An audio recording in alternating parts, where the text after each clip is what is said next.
Hi, this is Eli Ochiltree of the SnoKing Beekeepers Association. It's the 15th of November, 2023. We're going to start our monthly meeting with our speaker, Bree Price.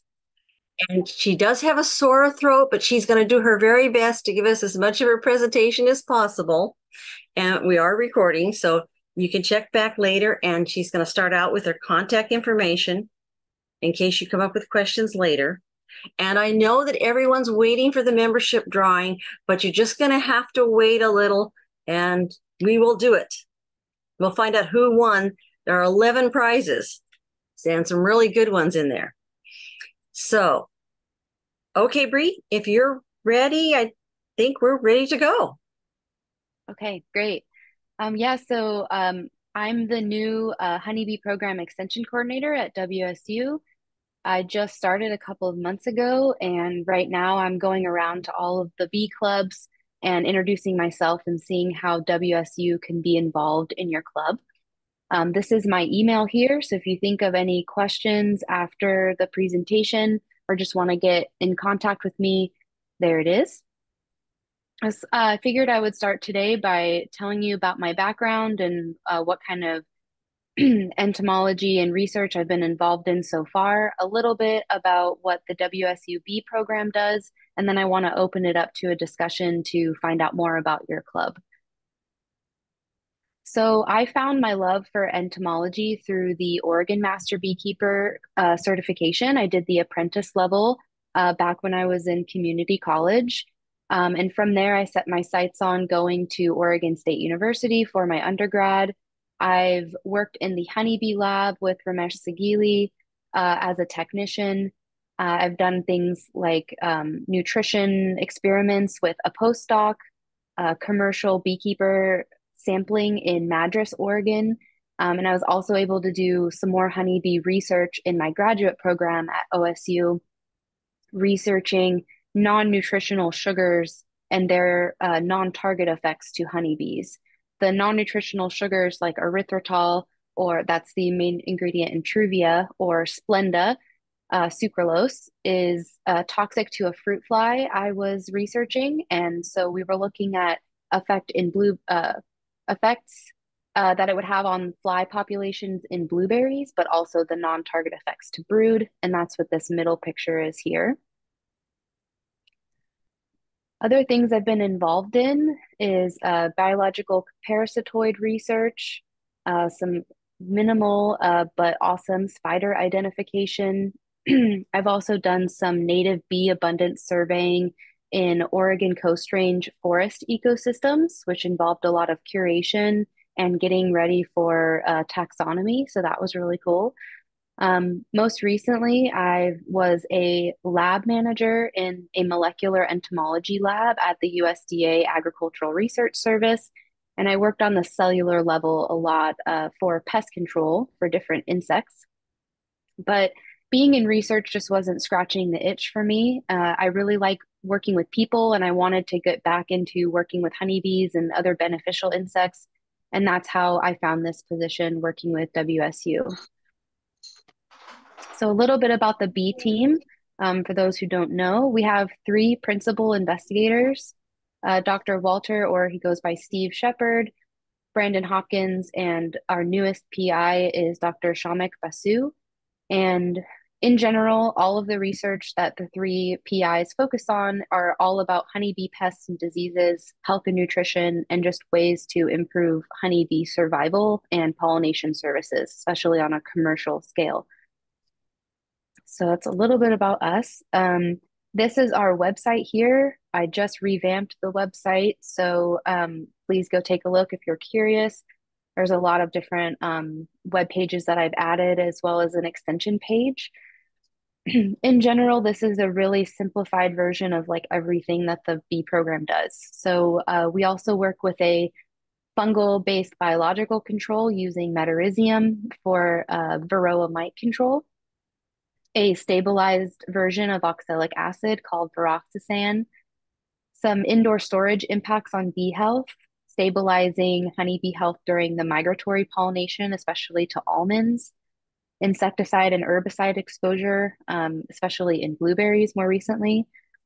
Vegetable seed pollination enhancement. We're doing, one of the PhD students is working on in hive supplemental feeding to make sure that the vegetable seeds are more pure, as well as what we're most known for is the artificial insemination and bee breeding. So a little bit about the extension and outreach. Dr. Kelly Kulhanek was my predecessor, and she moved on to work at the EPA in Maryland. There will be a replacement for her faculty position sometime early next year. But in the meantime, they hired me. I'm a 100% extension um, position, whereas Kelly was extension and research. So I have a lot of time to just focus on extension work. And my current priorities are meeting all of the beekeeper associations and figuring out how best to bridge connections between all of you and the bee program. I'm also working with WASBA, or the Washington State Beekeepers Association, to develop a master beekeeper course for them. So that's something that I'm focusing a lot of my time on, as well as just spreading awareness of what the bee program does. And I started a blog on our that bees.wsu.edu website as well. So we are in the WASBA newsletter, but for those who don't have or follow their newsletter, I'm putting the same content in that blog online, just so there's another avenue of communication out there. So that pretty much ends my short presentation. I do have some slides going into like each of those circles from this, but just for the sake of my throat, I'm gonna stop here and just save it for questions. But I'm wanting to know, before my presentation, or just in general, how well do you know what the bee program does? And what types of activities can WSU be more involved in with your association? And in general, I'm also collecting some demographic info from all the clubs I'm visiting. So I would like to know how many members there are, how many people I'm reaching today, and as a club, what your culture and what your primary goals are. So I will stop it there and stop sharing so I can see everybody. I guess I should take on the club as sort of the director. Um, we're a bee club that's very much online Zoom. We don't even have in-person meetings at all. And fairs are big. The 11 days of the fair is our big get together. Actually, that's actually where we meet each other in person the most, and at the apiaries. We are a club with two apiaries, one in Granite Falls and one here, Maltby, which is, you're not really from this area. It's close. It's kind of between Bothell, Monroe, Woodinville, Snohomish. We're kind of in the middle, in the center, if you drew a square of that. We're probably the club, I'm sure we're the club that gives the most certificates that any single club gives in a year on the levels beginner, apprentice, and journeyman. And of course, master program has been held up for a long time because, as WASBA, you've been in discussion with them, they've been trying to use a model for master that hasn't really proved successful. So they're shifting gears to an academic program, I think basically is the kickoff to master, at least an integral part of it. And they haven't had that before. And there's been nobody in your position, as far as I know, for decades. There's the last time they did anything that was outreach to the smaller beekeepers, small scale and hobbyists, I don't know when that was. Maybe when they had a state apiarist, which might be the late 70s, the 80s. It was a long time ago. Let's see. So we're very much into discussion groups, Facebook discussion groups. Our newsletter is open to the public. The meetings are open to the public. We're pretty transparent that way. If you go through the website, you can get a lot of contact of what we do, a lot of our resources. And I that's now the next question is, what does our club ask of WSU if we could get it? Our wish list for Christmas. And I'm trying to think what you could offer. I also don't understand your facilities. I just learned that there's land that belongs to WSU in Puyallup, where they've always had the agricultural extension office for identifying pests and plant diseases and such. And a Jenny used to work there. I think she still does. And there was a diagnostic bee lab, which at least told you whether you could at least send samples in and find out if you had nosema or tracheal mites, which most beekeepers could recognize anyway. But especially with the newer form of nosema that hides better, that might be useful. And the tracheal mites, there is a fairly simple dissection, but most people have never seen the dissection done. So things like helping us with IDing things, uh, actual hands-on workshops. I assume they're going to give you a budget for microscopes, or they're already there with a stocked lab. I don't know if they've given you a budget yet. And the other thing I'd ask for is resources. You can't do all the outreach yourself, right? Part of what you're doing is you're kind of, in a way, training the trainers. You're kind of presenting to get other people presenting. And a large part of journeyman service credits are talking to the public, mentoring, doing a presentation. And that can be for gardening clubs. It can be at the farmers market, the home shows. We'll ask the master gardeners in. We could also be going there, and people earn service credits when they do that. And plus, there's a lot of people in this group who just plain want to talk bees and help other people keep bees. So if there's any kind of a resources, if you ever come up with slides or handouts, I've got quite a list that I've been saving that we make available to any journeyman or master candidate who's looking for something on native pollinators, posters, that kind of resources. And I better start Eli, talking, okay? Let's give it a Eli, time. you might want to mention the two club chat sessions that are running on that not only trophallaxis but also the one for beginning bees. I thought that might be a good thing to mention to her as well. Go ahead and explain those, okay, Ty, while you're doing that. I can't remember the name of the first one. Oh, the hive mind. Okay. Gina here, the hive mind. And the hive mind. She taught a beginner class, and it was so much fun. They just kept meeting, and people are free to join them. Oh, Jen's here. Jen's in the hive mind sometimes when she has time to go and join Gina and the others. Yes, I try to go every time. Yeah, so once a month for that. And trophallaxis, we're trying to start for journeymen and up. If you're working on your journeyman and up. And the reason why is we love beginners. We're very, very welcoming in this club. We'll do our best to answer your questions. But every once in a while, we'd like to talk about something more complex.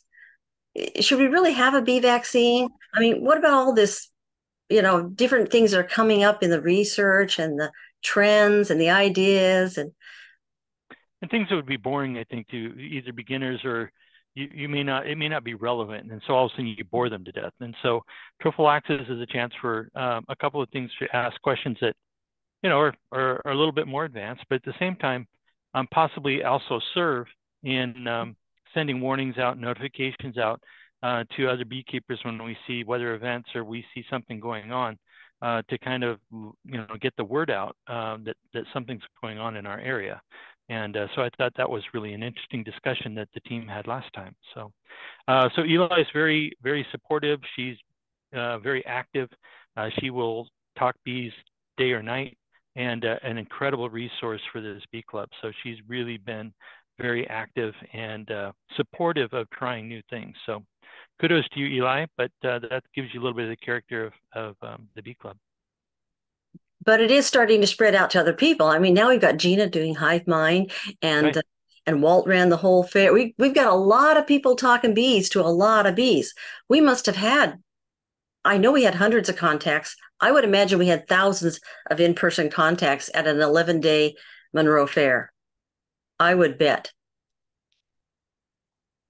That was very popular. We're really getting the word out. Okay, who else would like to see something? Would like to ask Bree, can we do something? Can she do something for us? Help us with something?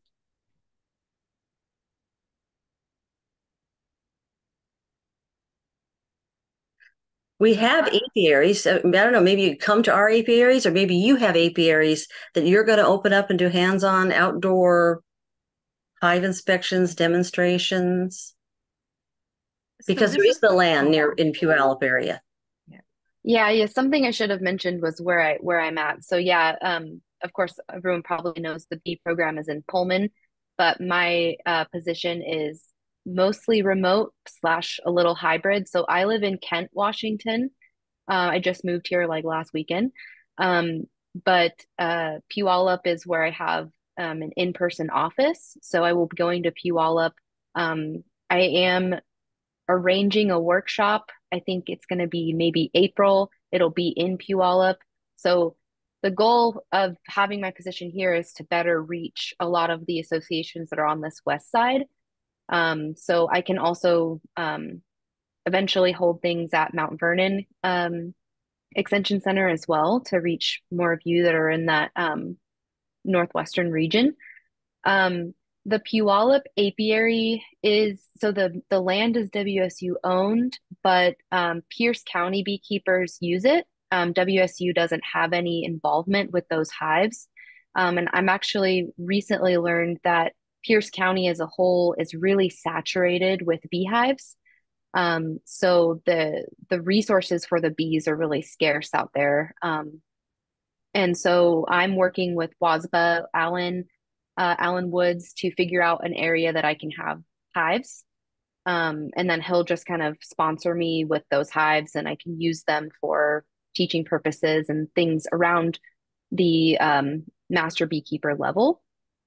But I myself don't have any hives right now. I live in an apartment. So that's something I should have added. But yeah.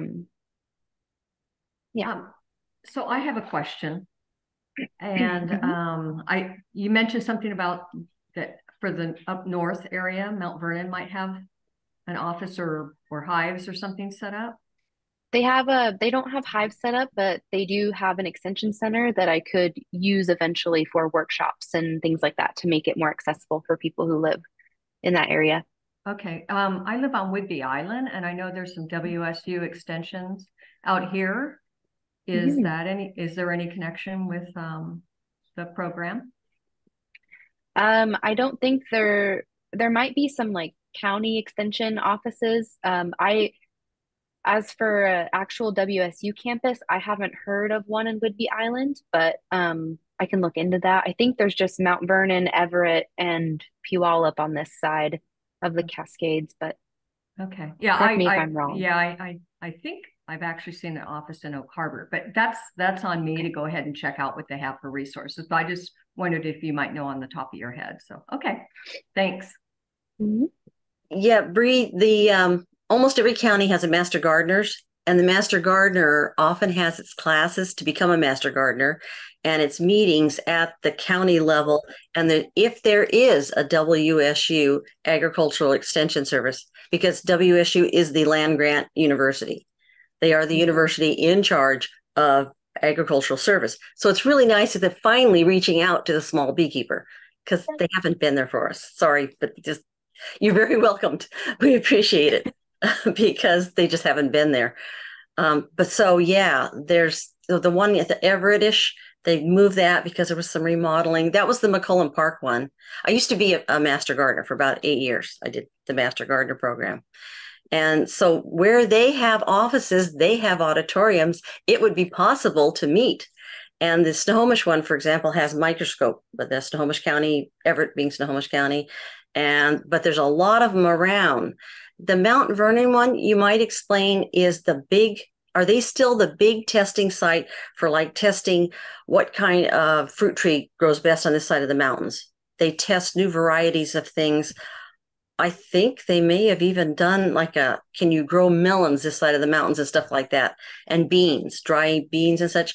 There were a lot of projects that were done I'm talking like the last 20 years, 10, 20 years. So they have a testing site up there. I don't know if there's anything else that big. Yeah, I'm under the I haven't visited that campus yet. I'm under the impression that that's one of the big research facilities that also does extension. So I think um I think the abbreviation is NREC, which is like Northwest Research Extension Center.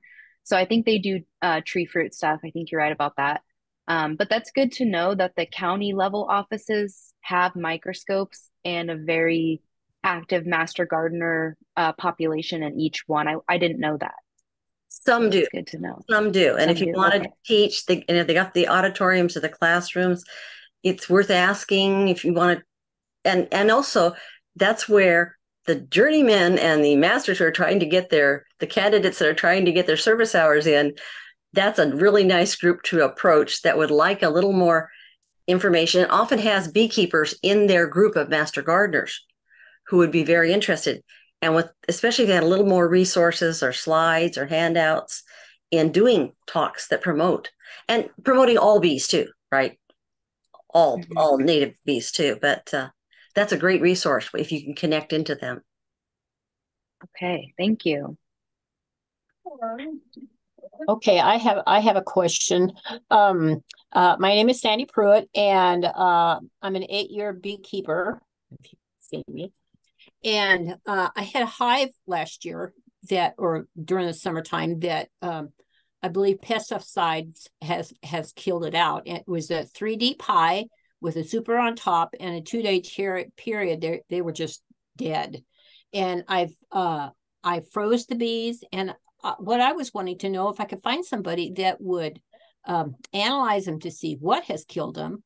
And then as far as all my frames in that hive, which right now they're just airing out, do I have to scrape them all out and not have them and use them for this next coming year, or what? Yeah. So that's kind of where I'm at. Would like some help with that. Okay, those are good questions, and I'll only speak to what I know. So I would expect that you could figure out what killed them through the pollen pesticide residue. I'm not sure about with the actual bees, if that would tell you much. I know that a lot of the pesticide residue that WSU does, they do it through the pollen or the wax. Okay. So that's just something to figure out who to give them to test. I'm not sure. I know that WSU used to have a diagnostic facility, but don't right now. We just don't have the bandwidth to take on something like that at this point.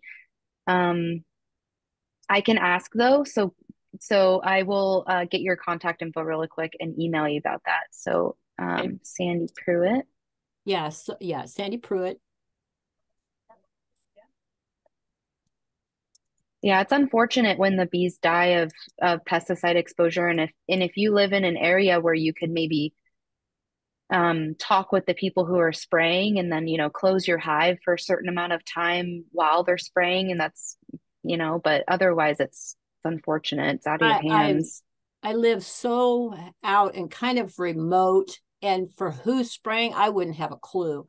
And it's forest all around me, so I don't know who would be spraying anywhere around us. I mean, there's not like there's land that they have crops and stuff like that, so I don't, that's not here, so I'm kind of stuck with that. And my main thing is, what do I do with my hive? Can I use it next year, or should I scrape all the frames? That's okay. I'm going to give you an assumption, but also follow up with that and get back to you. But my assumption is that with pesticides, after a certain amount of time, the toxicity just is so low because the chemicals degrade. But I will get you a better answer to make sure if you can use your equipment next year. okay. Great, wonderful, thank you. What is your email? My email is sandypru@aol.com. Okay, great. Thank you. Probably get back to you midweek next week because I have meetings with my program Monday and Tuesdays. Wonderful. Thank you. Thank you. If you don't mind, I'd be curious to be on that email for an answer by not being able to identify the pesticide or knowing what the half-life is. I'd be curious to see what kind of response you get as well. Okay, if it'd be better, I could send the reply and CC Eli, and then maybe she can just distribute it to everyone. Would that That'd be sound cool. good? Okay. Our Facebook discussion group reaches about 700, I think 700 people now. I've forgotten. I haven't checked recently. Maybe I'm thinking of the emails when we send out the newsletter. I can also put it in the newsletter. And yeah, pesticides keep coming up. We know that they're spraying knotweed, that Japanese knotweed, and we beekeepers love Japanese knotweed, and the Noxious Weed Board has picked it as the target plant because it affects the riparian zones, which affects fish and wildlife and the salmon, and they could probably get funding to spray it. But everybody's a little worried, even though it is, I guess, some form of Roundup and it's supposed to be an herbicide. Still, in massive amounts, it's still going to impact our bees. So where would they go when they do have a concern? And forest clearing is one I've heard too. When they're going to spray in an area right before they plant trees, I think, if I understand right, you spray to clear out a lot of the competition that would be there when they put the seedlings in. There's one pesticide registration place someone said we could, and I sent it to Sandy. I know we've got it someplace, but what can we do to protect ourselves about pesticides? It's going to be a question that keeps coming up too. If you can get any information or leads, and the idea of where can you send something for analysis, I have no idea. Not with bees that fly 2-3 miles, and it was later in the summer too, so the forage may not have been as good, as close. Actually, it was getting into fall, wasn't it, Sandy? And so the bees may have been flying farther than they normally would. So it was actually the latter part of July. Yeah. Like the July 25th, something like that. And yeah. And then I had two other hives that one had a die-off and the other one, it diminished down so far. So I don't know if either one of those will make it through the winter months, but that's scary. Eli, about 2 years ago, there was a major spray in Snohomish, and a commercial guy that keeps his bees close to where I keep mine lost 200 hives. So they did an article in the Herald, and that reporter might actually know where they sent the bees because his bees were sent out and ended up to be not a commercial spray, but a residential spray. Wow. Yeah, okay. If we can find that article, that might help. It's the Herald. Mm-hmm. Anybody subscribe to the Herald? Can you get me the issue? I do. Aha. Okay, Steve, I'm gonna remember that. Track it down. I saw you get it. I saw the article. I saw the article as well. Right, that's right, because you were dealing with the whole dust pollution. This is you'd have to, that would take a while. That would be a sidetrack. But there was this incredible dust plume hanging, incredible size cloud that a construction company was responsible for at pretty much the height of the blackberry flow, wasn't it? And the bees that had to fly through that cloud were almost doomed. Correct. Yeah. They apologized and went out and got a water truck. They bought a truck to put water down the street. They were in the process of violating so many regulations that it was just a matter of finding the right authority to complain to.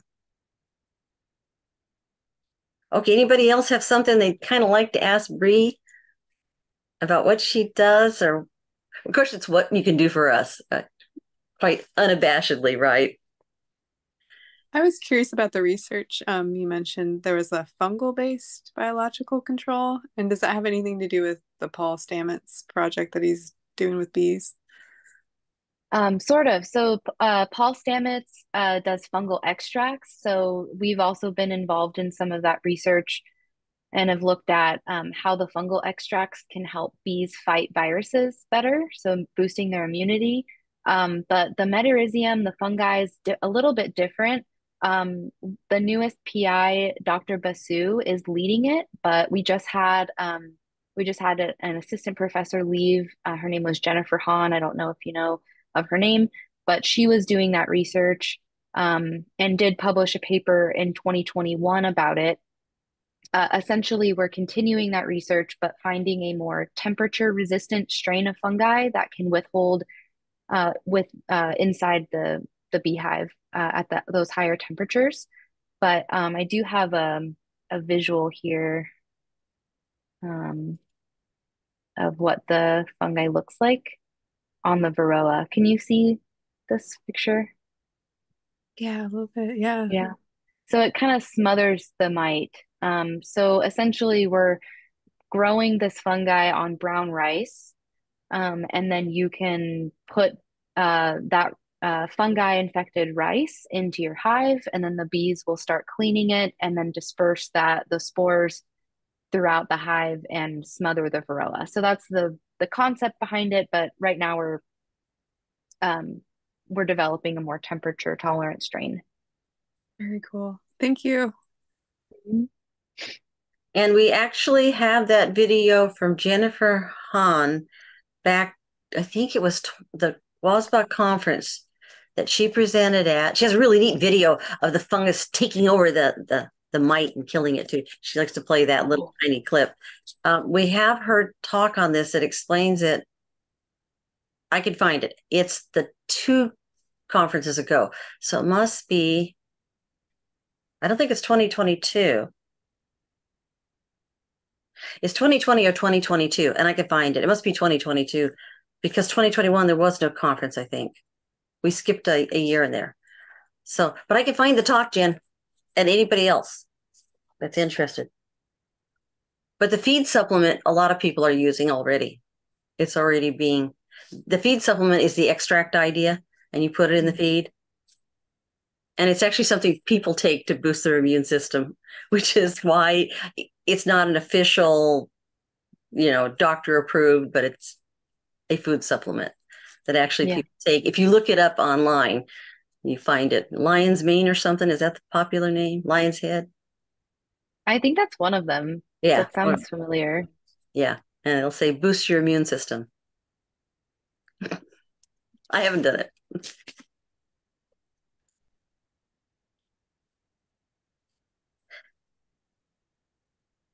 And then when people are ready to shift gears, everybody would love an update on the Master Beekeeper program. You're getting pushed a lot on this because they really keep promising, they really wanted it for January. Now it's June, and I don't even know if that's doable since we don't have that replacement because you're going to have PhDs teach the classes, right? You're not going to be teaching them. I would assume they have this philosophy basically of PhDs teach. Yeah, so I'm developing the course right now with Ellen and Alan and WASBA. So I am teaching 2 of them, but the more simplified, like scientific method topic, I'm also teaching pollination biology. But I did outsource people that are experts in the field for all the other topics. So we have 10 lectures. I'm also including an anaphylaxis recognition training that I think is really important to have for any beekeeper. I think that WASBA's wanting to use that throughout all of their other levels as well.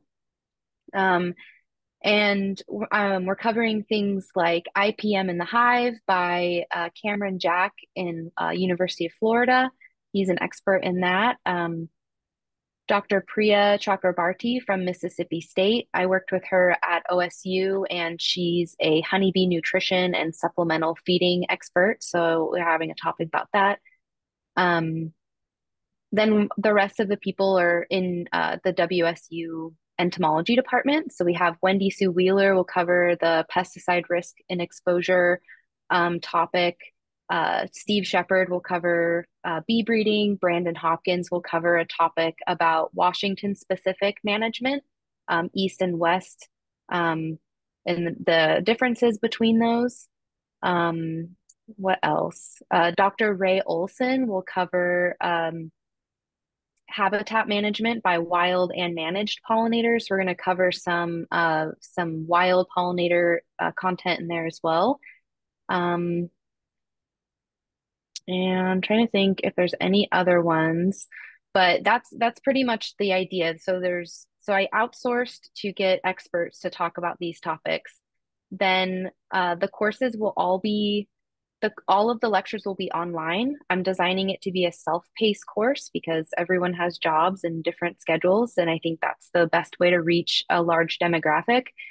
And then I'm also making it sort of like a college style course, but not too hard, not too to be so exclusive or anything, but having some kind of quiz structures and discussions in there for peers to interact in the system.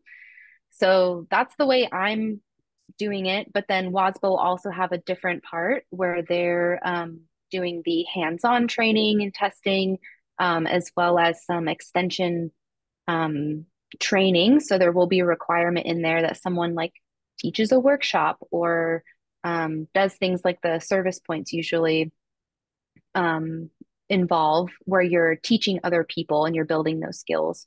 So that's kind of the master certification in a nutshell. It'll be really cool to hear what everyone thinks once it's actually out there and what adjustments we'll make, because of course it's an ever-changing thing. And I think we're shooting for May or June is the new timeline that feels more solid and capable. I feel capable in that time to make that. So that's my baby, and I think that'll be a good time for it to come out. So yeah, any questions about it, I'm happy to answer.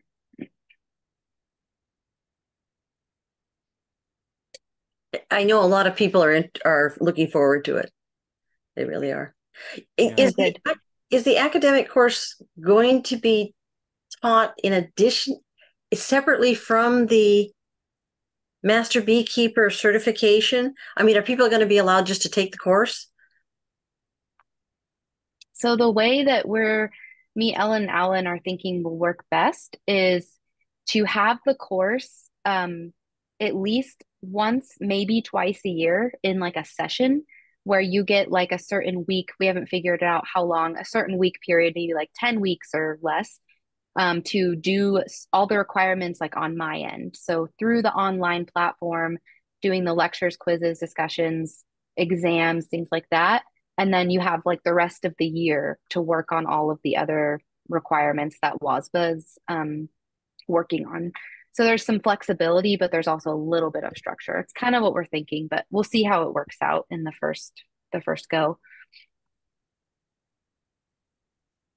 Because I'm just wondering, because from what I know of what they've done in Master Beekeeper to this point, if you've read the requirements that are probably still on the internet under wasba.org, if you read those, it's a lot of papers and presentations and do a research project without any academic class. So that's going to be different. Well, what you could do, they accepted a replacement academic class. And you could go to the University of Montana, take their program, come back and be recognized as a master beekeeper here. So most master beekeepers you meet in the state never took the WASBA curriculum. That is my experience. They might have taken part of it, but they didn't go up through journeyman and then go on to master beekeeper elsewhere. They didn't even. Because it didn't make sense, right? Because if I went through, what was it, apprentice on WASBA, but if University of Montana has their own set of their own ladder, and so it doesn't make any sense to spend money here and spend money there. Because they will not accept the journeyman, they won't accept the apprentice, and now we also have a lower level called beginner. So it's become a problem that nobody accepts anybody else's. Oregon State University, the same thing, and there's another parallel statewide organization for beekeepers, the Washington Master Beekeepers. And if you talk to like Pierce County beekeepers, you're aware that they're actually trying to figure out what to do between that and Oregon State University, which has a great program. And a lot of people down that way in the state of Washington find they can actually get down to the workshops, get across the Columbia and go down and do the hands-on parts. And Yeah, so it's been a very attractive program. So it would be nice if we could keep people in state. We'd like to do that. Yeah. Yeah, I think what we're trying to do is find a balance of having a cool core coursework for people to do, but also be able to network with people in their region to get their service requirements, and still kind of similar structure as the journeyman with getting the service points and things like that. Um, there, as for a research project, that was something that I was brought uh, from Kelly, the person who was in the role before me. She had started on this master beekeeper program, and there was a lot of notes about a research project. I also talked to the master beekeepers that are through Washington currently in a meeting, and I think Ty, you were one of those. Um, and a research project is a little bit more time intensive. So what I've structured is to do kind of more on a smaller scale, an extension component where you're still getting kind of an independent project, but it's doable in like a one event. It's not like a whole year long thing, because a lot of research projects can, take a couple of years to do. There's a lot of variables. You have to learn the scientific method to a point to control for things. And it's kind of just more like, if not everyone wants to do research. Some people just want to like learn to beekeep and teach others. So I'm trying to find a balance between all of that. So that's the way we're going about it now. But of course, feedback will be great upon its first go. Yeah, I think the forums were really important and useful for beekeepers to talk with each other, especially on the side, or to clarify something in the content. The other thing that I thought was particularly useful, they had through the University of Montana, one of the guest presenters was an expert in pesticides, and had been been on both sides, had actually worked on the government side as well as on the consumer side, and he had some really insightful comments and perspective that I think was very informative, because I think there are two sides to that one, and it was well handled. And the second thing was one on bee nutrition, and I found that to be really useful and informative as well. So those were two that I thought made a difference. So just feedback, but Thank you. However, on that Master Beekeeper Committee, I missed that meeting. Almost nobody on there is really familiar with the WSBA curriculum at the beginner, apprentice through journeyman. I'm not even sure there's one person who's even done the WSBA journeyman that is a master beekeeper on that committee. I think I was it out of quite a number of people, because the program, as Ty was saying, why would you take this one when it doesn't lead you to Master Beekeeper? Because Master Beekeeper was the way it was set up. It was, as one proponent of the old system said, Master Beekeeper should be a lifetime achievement award. I said, "You've made it a lifetime achievement award." And she said, "Yeah, that's what it should be." But it's not the way anyone else sees it. There is no other master beekeeper program that I know of that really says you should have spent your life keeping bees before we give you this accreditation. So I'm kind of glad they're changing it. I think that what WSBA is doing, I have some notes here because I asked about if people can come in from a different institution and do this master level. And let's see what they said. I can tell you, like 6 months ago, it was they have to take WSBA journeyman, but everything has been changed. Okay. It's been a year and a half, this thing, and it's been so amorphous. Nothing is getting settled, but now it's going to happen, right? Thank you. You're there. Yes. Yes. But you're right. That hasn't changed. Ellen feels very strongly about that in the educational committee in WSBA. So you can test out of the beginner and apprentice level in WSBA if you come in from a higher level. So you don't have to do like from the beginning, but you do have to do the journey level within WSBA before the master. And I know that Ellen has mentioned something about testing into this master level.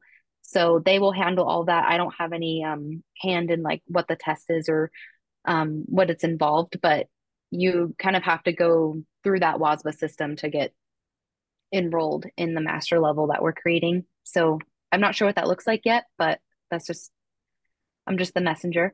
Yeah, and testing at this point for beginner is easy. That's granted. Almost, you've been keeping bees a while, you've been working with another program. Apprentice is a little more difficult to get, and you have to go directly at this point to Ellen, to the education committee, to get the right to challenge the test. So it's easier usually just to take it, just to take the class. For example, we offer it like 4 or 5 times a year.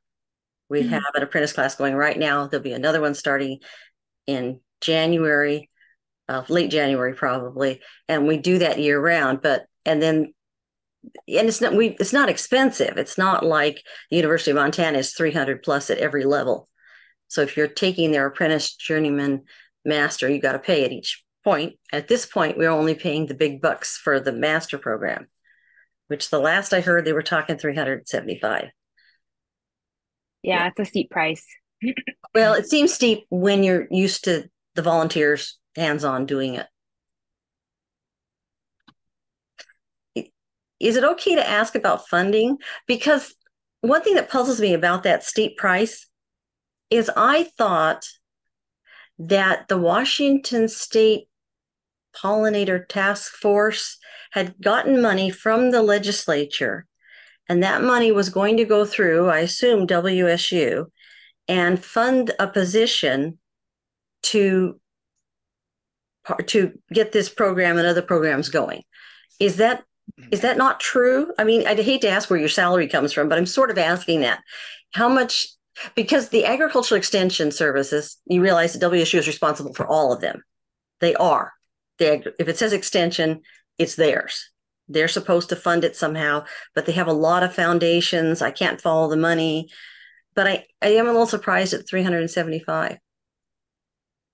So the legislator did fund a faculty position, and that was Kelly Kohanek. But now is going to be a new faculty member. So I think maybe part of my salary is paid by that, but not much. And for the price, that's something that WASBA decided. We didn't have any say in how much it would be. It was based on WASBA's estimate of their resources for the program. But they are paying almost all that money to WSU. No. They're keeping the money? Okay, next board meeting. Okay, everybody, board meeting. Because that's not what they said in the little bit. The Master Beekeeper Committee that you attended does not really get information from the Education Committee. There's a little bit of a communication gap. Okay, well, there might be some funding from WASBA to WSU behind the scenes, but for the course itself, we're keeping a very small fraction, and I only know that much of it. Yeah, okay. I assumed it was the reverse, that they were keeping a small fraction, and that was the implication, and it could have changed as Kelly left and she had to be replaced, and the decision was to get 2 positions that would do different things. That could have been when it happened. So I'm sorry. Yeah, I'm not sure. But I don't understand the funding, why the price was so high when I understood it to be paid for, but native pollinators and a lot of other things were under that. Mm-hmm. And then the other thing I think everybody here would kind of like to know, WSU has charged quite a bit for any workshops it does. $1,500 for the queen insemination, because that's an international global initiative. Okay, they have people come from all over the world, I think. $500 for a queen raising workshop. And we're going, huh? So when there's a possibility for you to do training or hands-on or workshops, who's going to bear the cost of that? Are we going to be expected to? That's a great question. Okay, we go back to WASBA, huh? Find out. No, that's a great question. And the workshops are things that WSU, separate from WASBA, are planning. I'm looking at doing a microscopy workshop in April. So I'm wanting people to be able to bring their own bees and learn how to identify nosema and tracheal mites. That's something that a lot of the bee clubs so far have been giving me feedback on something I'd like to do because I know how to do that. So in general, what the way I'm going about that is just looking at what the costs would be and then dividing that and trying to figure out the cheapest way to give you guys a like a registration fee. I don't know why in the past the queen rearing one was so expensive, but I think it's something along those lines where they just try to at least break even with what we're spending and what how much like all of the costs are to run the workshop. But so that is something on WSU's side, but I will take note of that, that the expense has been definitely hard on people in the past and less expensive workshops is wanted. And part of it is they were marketing to commercial beekeepers, right? That really was a lot of what they were doing. So now that we're dealing with a completely different audience, yeah. Right. Okay. Yeah, heard. I can definitely take note of that.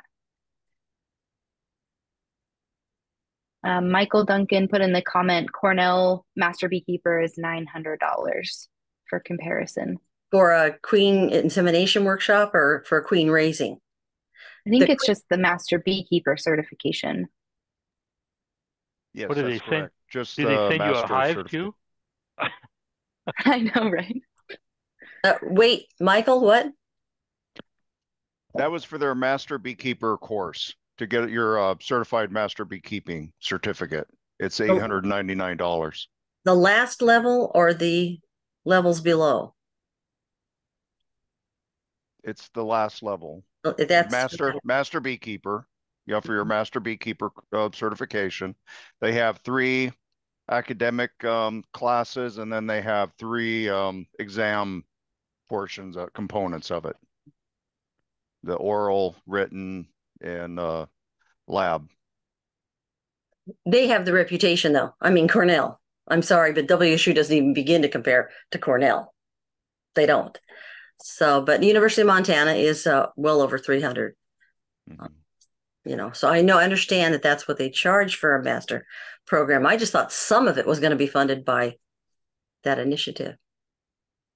But money goes fast, especially in research. I don't know who's making all that money in beekeeping. The commercial outfits, and the commercial outfits have some things that they want. Remember, they would try to get a state apiarist. There was a survey that went around and asked, what would you like to have? And they sort of masked it under asking about a master beekeeping program. What would you like? But what they were really going for, I don't know, this is my suspicion. Maybe it's still a conspiracy theory, but what the state apiaries would really end up doing is writing the certificates that would save the commercial beekeepers a lot of time, money. They wouldn't lose as many bees if they have this certificate in their hand. And when they go to a state like California that stops the truck to get inspected, and there's a long line of trucks while your bees are either freezing or overheating. And if you have that certificate, you go to the head of the line. And that is something that, because we don't have a state apiarist, we don't have certain things for the commercial beekeepers like that. And what would we ever do if we had a big outbreak of quarantine level outbreak of AFB or something? So that, anyway, I know this is a little bit conspiracy theory, but there's a lot of money involved, and we don't have a state apiarist.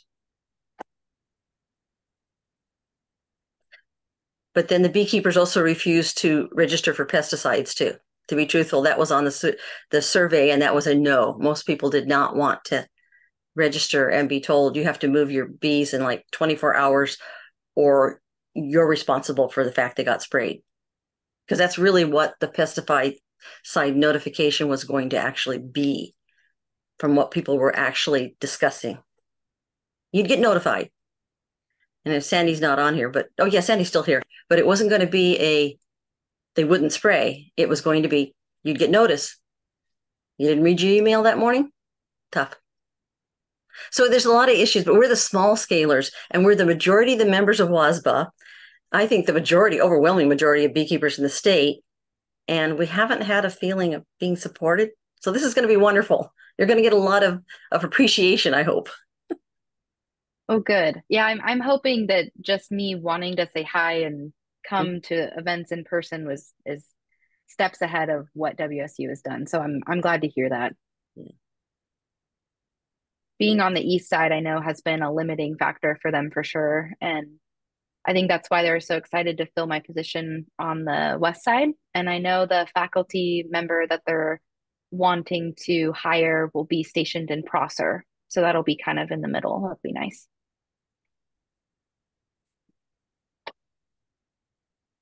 I think of Prosser's kind of Tiger Mountain, Snoqualmie Falls area. Mm. Okay, so it is on this side of the mountains. In case you're kind of going, where's Prosser? Yeah, it's like it's kind of south south central. Yes, Fall City, Prosser, right? Yeah, it's still this side of the Cascades. Should look at a map. Hold on. Snoqualmie Falls. You have to go see the Snoqualmie You're Falls. thinking of Preston. Oh, Preston. right. Oh no. Yeah. Prosser's where the wine country. It's wine country. Yeah, that's what I was saying. Oh, yeah. Like closer to Benton It's on City, the other right? side of the mountains. Isn't it on Oh, Benton yes, City and yes. Prosser together? So yeah. Prosser's near the Tri-Cities. Sorry, I don't know Washington yet. Oh, okay. Darn it. I was hoping they would do, because everybody, as I understand it, the overwhelming majority of beekeepers and the ones that join bee clubs are on this side of the mountains. Mhm. And they have done almost nothing for us and not had any interest until some funding came up. Yeah, I think their idea of being in Prosser is that it's kind of a middle point as well as their drivable distance to Othello, which is, you know, one of the big areas that they have a research center out there. So yeah, I would agree with Eli on this one, that really isn't serving the west side anywhere close. No. And what's interesting is that I believe there's almost no bee clubs down there. We have areas in which there are no member clubs, large areas of the east side. That's the interesting part, is if you look at where the member clubs are, and there's a map on wasba.org, and it shows where the clubs are, they're not out there. The population density isn't there, and the satellite, being able to take Zoom classes, very difficult apparently. A lot of people just don't have good internet. So it really makes it hard for them to get together. Anything? Yeah, I'm hoping my being close to you guys is going to help bridge that for sure. Yeah, if you can, yeah, I hope so too. Okay, any other questions? I'm keeping Bree a long time. I keep talking. Anyone else want to say something? If not, we're excited to have you. We're excited to have this program and really hopeful. And there will be a lot more questions coming up, but it'll be wonderful. There's resources on this side and a resource person. So thank you so much for coming and talking to us. What can we do for you though? What else can we do for you? Do you need data? Do you need a people? Do you need a group? Do you need people to ask? I mean, what do you need from us specifically? I think just being invited to your club meeting to get my face out there has been extremely helpful. If you could let me know around how many members are in your club. I know you said it's an all virtual club and your Facebook group reaches around 700 people, but could you give me like a approximate number or exact number if you know? We usually only really get the membership dues when people get a certificate from us. So in a calendar year, we're issuing close to 150 certificates, 140 some the last couple of years in a row. So I'd say we have 140 members, obviously, but probably a lot more people who check in and they don't necessarily pay their dues, which is why this drawing rewards people. You get a chance, you get entered if you pay your dues. But some clubs are very exclusive. You can't see the newsletter. You can't come to the meeting. They might send you the link if you special request it every time. They don't have an open website, and beekeepers are notoriously low tech or don't want to share it. I don't know which one, but usually it's low tech. Zoom, COVID forced everybody onto Zoom. We didn't know what Zoom was. We didn't even really know anything about websites. I'm speaking very generally, but we hadn't been forced into it. You could have in-person meetings. Yeah, the one thing, Eli, do you charge fees for the apiary, the hive sites and stuff like that? Do they have to be members to be hive sites? You're supposed to be, yeah. We should probably start checking that people actually have paid their dues. Just remind them when they show up for the hive sites. We do, and our apiaries are open pretty much every weekend between whenever the weather gets good enough in April until the fair starts in late August. And then usually the weather's bad enough that we maybe we can meet a little in September, but we can't count on it. And we've done a queen raising workshop the last 2 years. This year we will charge for that. We'll have to charge something because it costs so much money to set up the nukes, try to feed them, especially with this awful weather. We've had 2 cold springs in a row, Bree. Cold, damp, horrible, not just cold, but the bees can't fly. Mm-hmm. That cold. We weren't hitting 45 during the day. A lot of the months and days in a lot of the parts of Western Washington, and so that meant you had to feed them, or you'd end up with hunger absconding. Yeah, it was really. So it got really expensive last year. We needed a little bit of special equipment for the grafting, but mainly it was setting up a lot of little nukes or our queen castle systems. It required more equipment than I had realized. So we had all kinds of stuff going. I think, Bree, what I'd love to is press upon you is that Eli's done some really interesting stuff to really further our knowledge and make some of these difficult things accessible for all levels of beekeepers.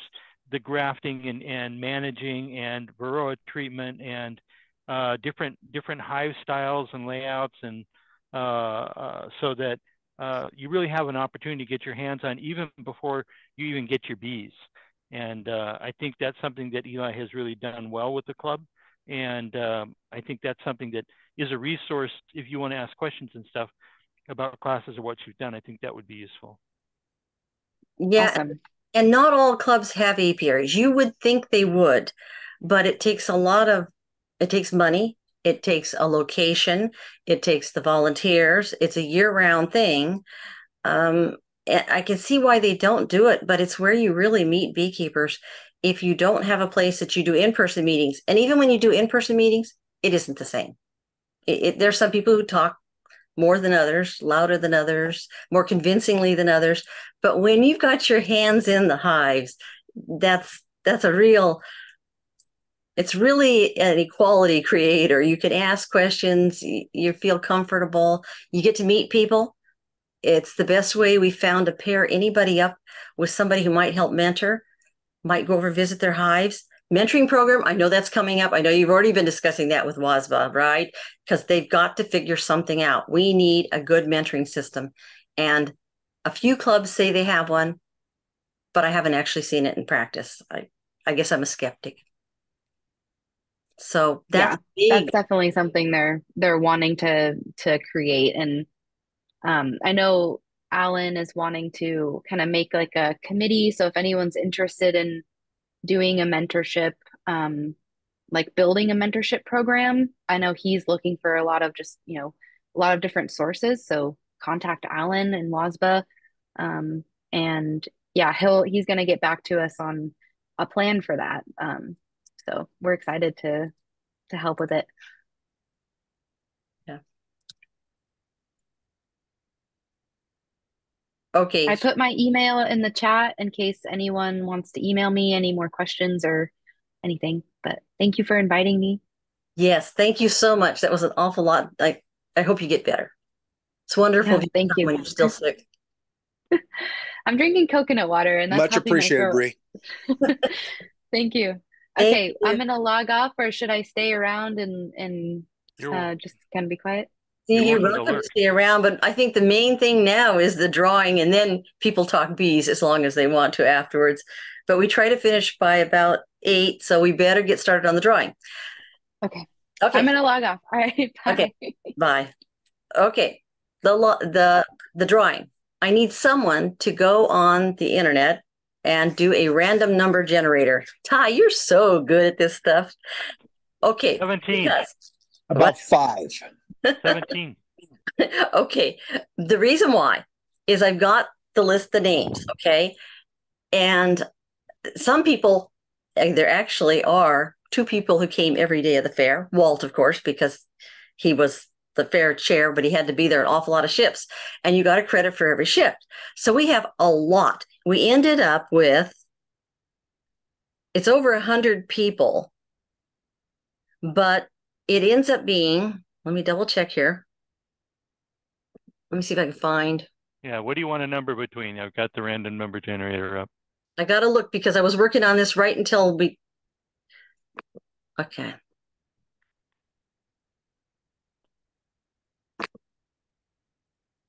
Okay,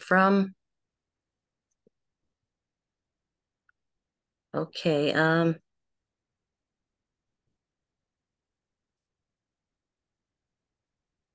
I got to look it up because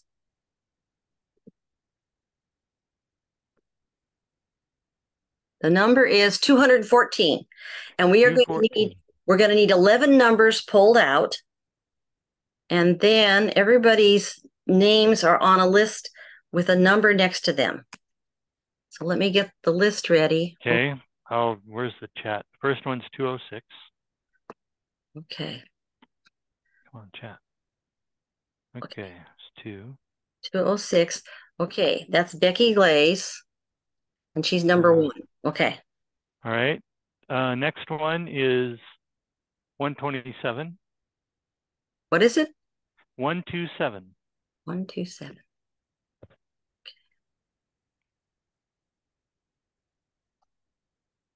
Bill McFarland. Okay. Ready for the next one? Yep. 54.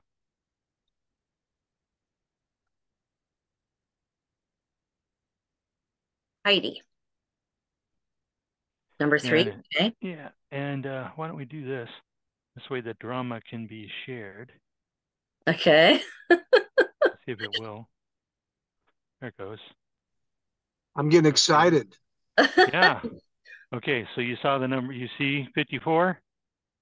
Let me see. I'm trying to watch my list. Yeah. Did everybody see that? Just so it's, everybody knows this is legit. Okay. We didn't do a drum roll. We should have done a drum roll. Okay. Okay. 196. Just a second. I got to go back to the other. I'm not that tech savvy. How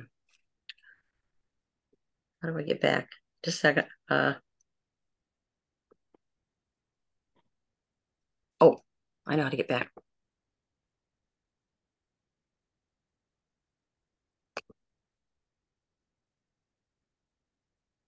Wait a second.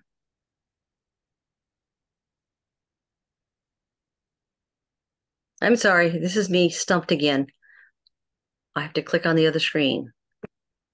No. When somebody else takes over the screen, sometimes I can't get back to. Oh, then fine. I'll just stop. Yeah, I'm sorry. It's because I didn't pay the subscription for the full 365 Microsoft. No worries. I'm too cheap. All right. So okay. 196 was the number. Okay, let me get that written down. 196. That's Becky again. So I don't know. I didn't decide what to do about doubles. Okay, well, okay, that's. I'll take it. Okay, I'll put it down anyway. So we're on number 4 now? Yeah. Number 4. Okay. Next. Then 210. Oh, unfortunately, that's Becky again, which is odd, but it is. Is this rigged? Is this rigged? No, it's that she did all the t-shirts. So when you put in all those hours, she ended up with a lot. People who only showed up a day or two, like you, Steve, only got a few chances. Okay, next one. 120. 120. Ouch. I know, that was an ouch. Tamas. I think I'm pronouncing it right. Ronyai. Okay. Next one. But that was, I'm losing track of the numbers. At 6? 6, right. Okay. 156. 156, Aiden. And that is number 7. Better help me keep track here. Okay. The next one is 150. David Hughes. Okay. 45.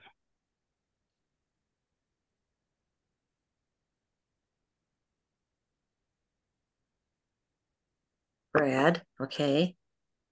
That's 9, right? Then 53.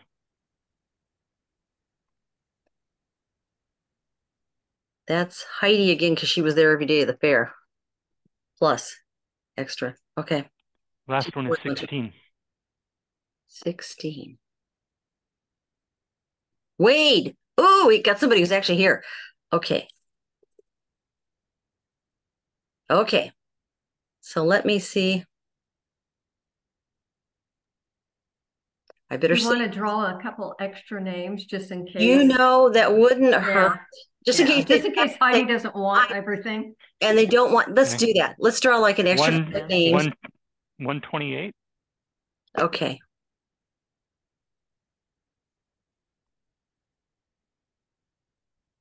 Okay, and that'll be 12. That's Laura Dobbs. Okay. And 148. Samantha Peterson.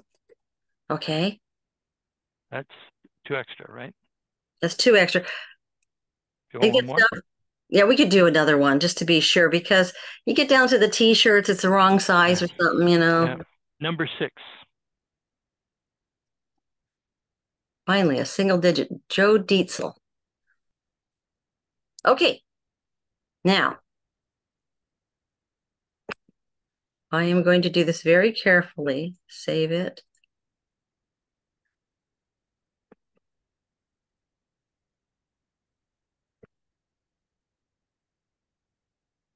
Okay. I'm going to put this in order. And then we have to ask people. I guess we'll have to do by email because almost nobody's here, except for Wade's here, and he knows he won, right? Okay. I haven't been called almost nobody for a while. What? I haven't been called nobody for a while. Oh, wait, you on here? No. Oh. Different question, Eli, while you're doing that. Did you get your bigger bore with the MX350? Oh, in the back of the hives? Well, in the bigger pipe, if you will. Hang on, I got to do data sort, and I'm going to do it based on column C. Yes! Beautiful. Okay. So now I can show screen and we can see, but I think Heidi and Wade are the ones that are here. Okay. Must be present to win. You wish. Wouldn't that we could do that some year? That would be yeah, I don't think that'd be too popular. Okay, now I got to figure out how to show screen. Okay. That would be popular with the ones that were there. Okay. Okay, wait a minute. Okay, it is screen sharing the correct thing. Except just scroll to the left. I got to control home. Yeah, control home, which should do it. I think you should get a bunch of points for being in attendance. Yeah, right. Yes, we enjoy your company so much, Steve. Okay. That didn't do it because I probably hit magnify or something. Okay, move the whole screen over. Sorry, tech challenge again. I'm not sure how you actually make that happen. Okay, well, anyway, there it is. There you go. Okay, so we could actually read it, though, if I could make it bigger. That's asking too much. Unless Zoom is on here. Oh, we have a view. That's fine. We can see it. To make it bigger, Eli, the plus sign down in the bottom right-hand corner of the screen. You've got a slider down there. Oh, yeah. Oh, that works. I thought that only worked on power. Oh, that's neat. Look at that. It does. Okay. Okay, wait a minute. I gotta get, and then I have to go back to where we were. What disappeared? Oh, okay. A little bit smaller. See, you come to this beekeeping meetings and you get free tech advice too. Okay, beautiful. There we are. So Becky's not here to ask, so we're going to have to ask her. But the top two, the quilt, the Man Lake Deep Hive. There's the 3 books. There's 4 T-shirts. I put that on a different PowerPoint slide. The birdhouse. The birdhouse, yeah. Yeah, that's cool. That's what I wanted. Is this which one is this? Does that happen to be Heidi? No, it's Randy. Randy, I know. Well, Walt makes those. That actually is part of why he was making bee themed stuff. Yeah. I could stop that share, at least show you what the prizes were if I can do this right. I'm share screen.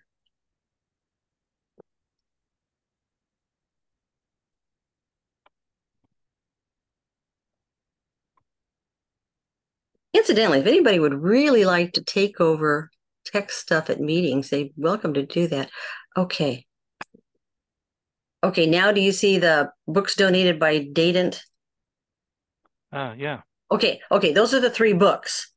And then I was looking up the other prizes to make sure it still came out to 11. And here's the rest of the prizes, because it was 214 chances. There actually were 111 people in there. Well, that's great. Yeah, I mean, and then a lot of people had a lot because they really worked the fair. So the quilt, which I have here, I have these old, I can mail that. The hive, whoever gets that is going to have to pick it up. Birdhouse, I don't think I'd want to try to mail it. I could try, but I don't think I would. And then the fair T-shirt with the really neat,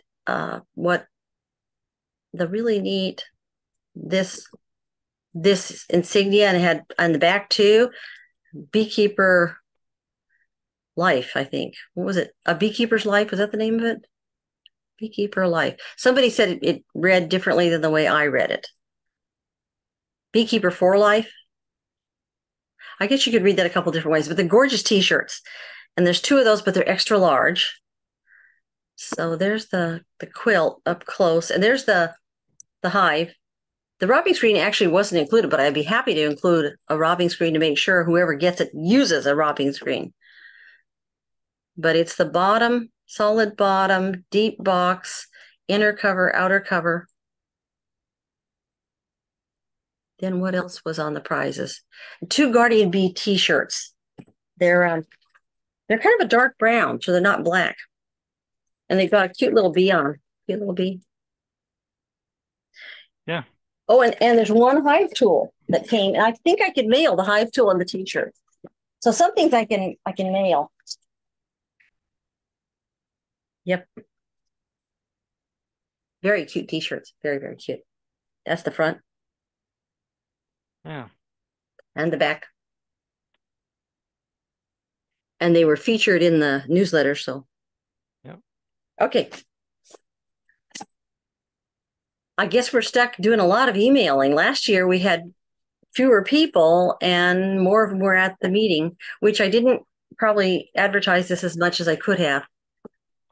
Do you know how long it takes to generate this list? We need a It's called mail merge, Eli. It's a little more complicated than that because I did not say you must fill out the membership application, for example. I had to chase down everybody's payment, whether they paid by check and it went to one account or PayPal and it went to another account. And then sometimes people pay their dues in a different name. And I get to play this wonderful guessing game, especially if I don't have a membership application that goes with it. So it took me quite a while. I need to figure out a better system for next year, but it was fun. And the fair was so much fun. It was worth it. Okay, Anybody else want to look at this anymore? The books are actually pretty good. Eli, I think Becky said she'd send us a sticker or the fling or Stencils. whatever I if have you were to there ask 4 her. days. Yeah, if you were there and it had 4 been days. a bunch of shifts. Yeah, and I'll ask her again about it. She got sick. She had to move around. People in her family got sick. But yeah, I'll ask her about that because they looked really nice, those Yeah, stencils. they did. Yeah. And they'd promote the club. Yeah. So at least we should have them put them on our vehicles. Yeah. Okay, anything else? I guess I could stop share, right? The book that's I thought was the best is really this one is when you're ready to go a little farther and you want the research papers and the sources for why somebody says something. Clarence Collision wrote up a really good set of that, starting right with bees. Pretty good handbook. Langstroth, of course, is classic. You're getting a reprint. This is like for people who treasure tradition of the 1878 work.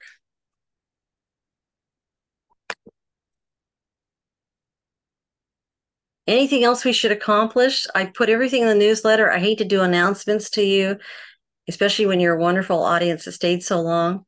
Would you rather talk about something else? Oh, I just want to mention. So you did get the larger size bore for your MX 350. Did you receive that? The bore. You mean I bore? Well, it's a pipe. It's the pipe with the larger bore. Oh, you the buy other one just. Well, I asked them and they replaced it. So. Oh, okay. So it doesn't clog up so much? Right.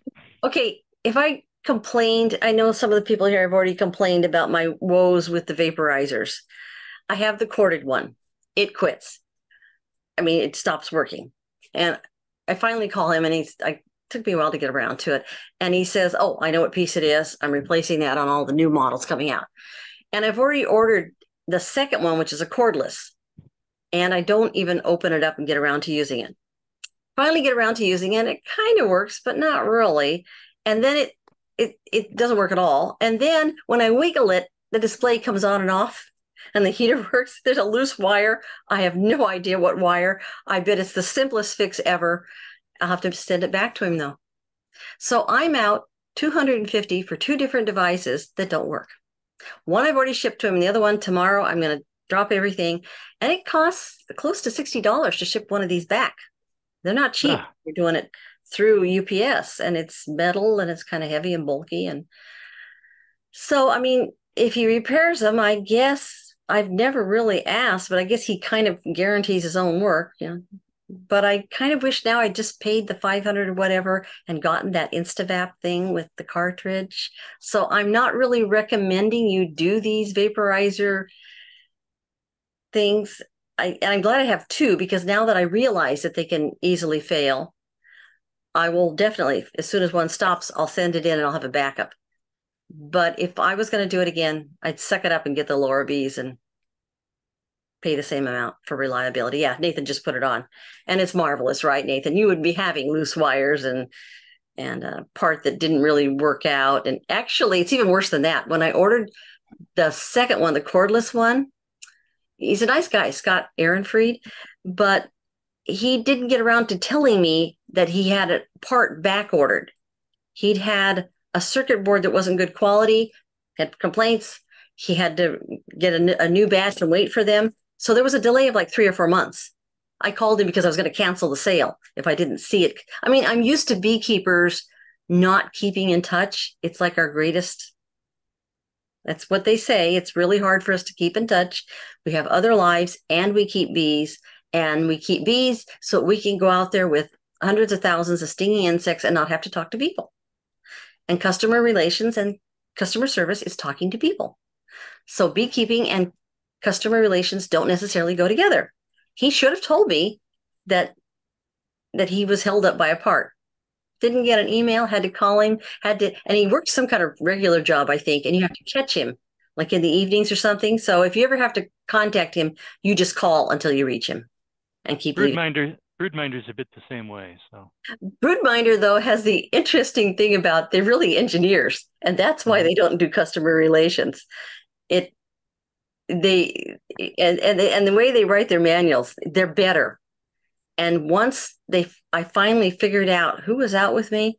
I think it's Mike Gippard, who's a brand new beekeeper, just hasn't even gotten his bees yet. He came out and he was helping me, and we were going through. Okay, Broodminder used to have a separate data analysis company. They finally merged the two. I was looking and looking for the data analysis company. They had merged it. I haven't figured out everything of the merge. Whenever they do something, they don't really announce it correctly. They give you directions, but they're engineer directions, and they're not what you needed.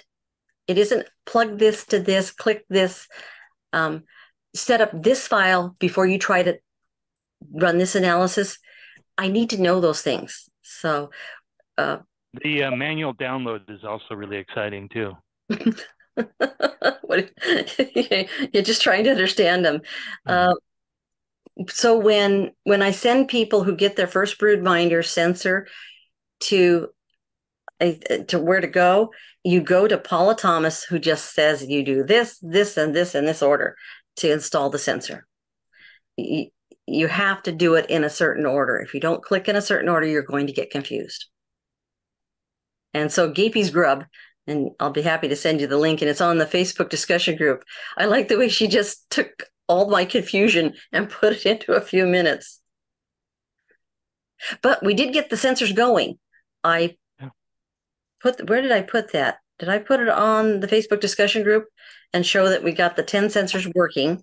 One of them, it's going really crazy. I looked at it quickly the other day, and the sensor is right under the hole in the inner cover. I thought I'd put it on the upper brood chamber, right, because it would last longer through the winter.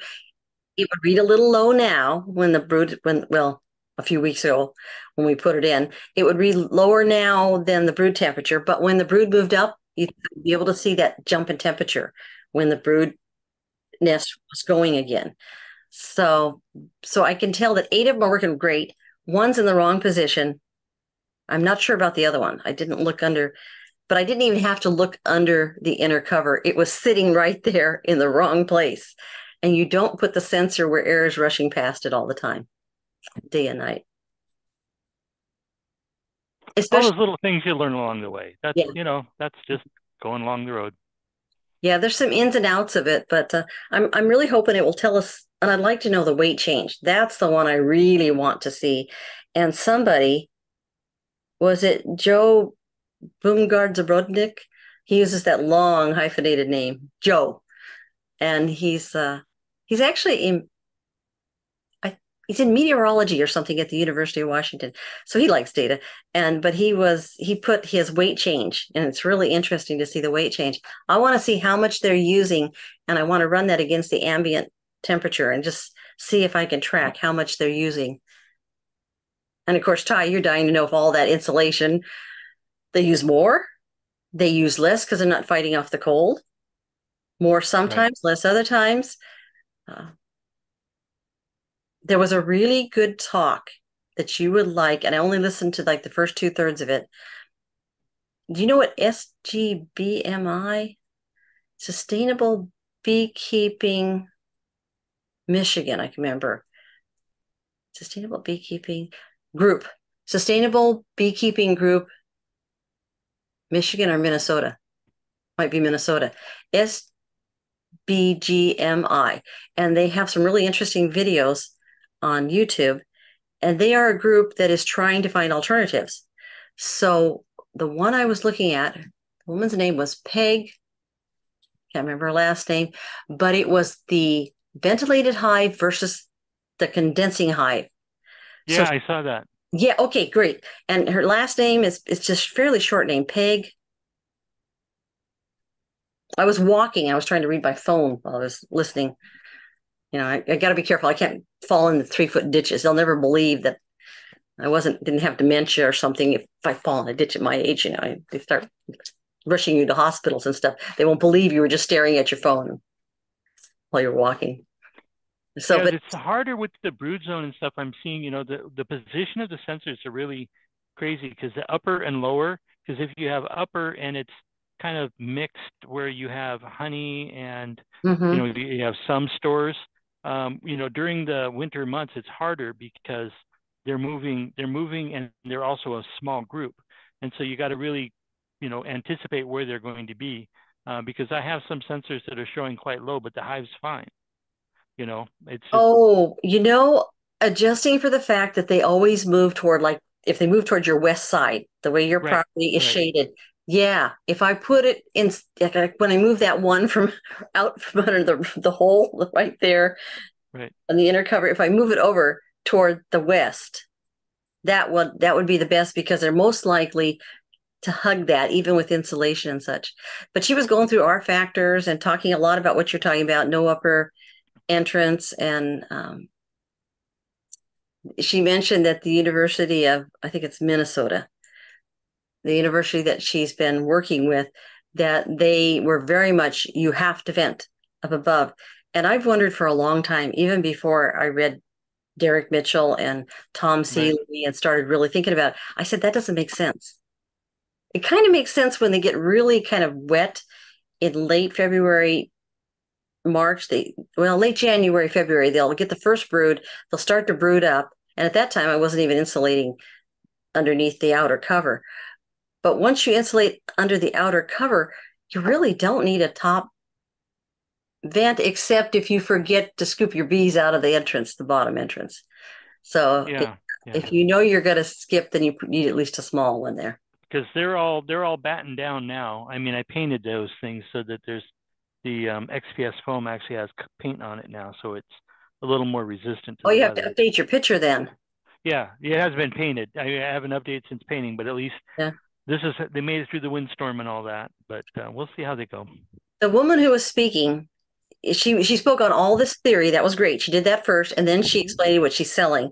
And she's selling vacuum panels. So vacuum insulation, like thermos, really good coolers, vacuum between the walls, and then you put the panels together. They must kind of snap together, and then you evacuate it after you snap them together? How do you get the seals? They come vacuum sealed. So you've got bees in a hydro flask. What's a hydro flask? It has insulated, it's like a Duar? I only know liquid nitrogen Duars. The hydro flask are the drinking things. I don't know, the stupid camera. But it's got a layer there. It's vacuum in between the layers, so therefore you don't. Old-fashioned thermos bottles at first, and now they've done it better. So, and then they have twice the insulation up above as they have on the sides. Basic concept. Which what we do. Yep. Everyone uses. So it was interesting though, because if you aren't as do-it-yourselfer and you would like to try insulation, this sounds like it would be really neat to be able to snap it around. I'm walking, so I didn't look at the pictures. I assumed that these panels snap around your existing hive. That would make sense, because there's these other ones that was in the presentation. There's another hive that is, and they're not the Leighton or whatever, but there's another brand that is, it's polystyrene or something like that they use as insulation. So I think that's Hive IQ. Yeah. Hive IQ. That's right, Nathan. Yeah. And that will be interesting to see how, if you're buying new hives or something, that would be interesting, even for an apiary, even for an apiary to do that as a hive and just as a test hive, being as you got brood minders there, just to see how Hive IQ balances out with everything else that you're doing. Yeah, the president of WSU is offering it. He's the Woods Bee Company down in Centralia area. And the thing that bothered me, I looked at that and looked at the rims, and it doesn't look like it automatically fits, like Apame is made to fit Langstroth, and it sits right on it. It had a funny ridge on it, which would make it more stable, so that interlocking, would interlock a little bit, just up down, but that doesn't look to me like that's going to fit on Langstroth. Well, it'll be interesting anyway. Because when you're changing over, you want to use your Langstroth boxes and go ahead and get the tops and the bottoms and work gradually into a system like that. So I think financially, it's out of my range right there. But it didn't look that bad. The Woods Bee Company one was $255 for, was it 2 deeps? But that one is not panels that go on the outside. That's the walls themselves are insulated. Yeah. I think Hive Max, is that the name of the SBGMI group speakers. Yeah. All of this gets really expensive though, but on the other hand, Yeah, it does. yeah. And time. You know, the other thing is if you're building these things, it takes time. Yeah. And I don't want to even get into the do-it-yourself skills to do this. So if I was going to try something like that, I know the bee cozies, I really don't like those. They're the ones I've seen, they go down snugly. That sounds okay. But if you want to check something in the middle of the winter, for some reason, you want to get a hive box up and look quickly to see what's going on. I mean, you shouldn't generally be doing that. But if you want to, you have to rip the whole thing apart and basically have to cut it off. Is the only way I could figure to get it off. By the way, I was so amazed at how warm. I took one of these off on a 50-degree day or something like that, and how warm it was on the outside of the hive. There is serious warmth. Yeah, because I took the insulation off. I just unwrapped it. Oh, okay. And it's like that hive was so damn warm. It was like, okay, this is doing something. I was impressed. Well, we'll see if they eat up absolutely everything, That's right. If there's nothing left, and they've eaten out of house and home. Well, we'll have learned something that too. Yeah. Have you seen much weight fluctuation so far? Right now they're Yeah. I'll show you answer. Come on. I don't know why my machine is archaically slow. I am going to replace it. There it goes. So there it is.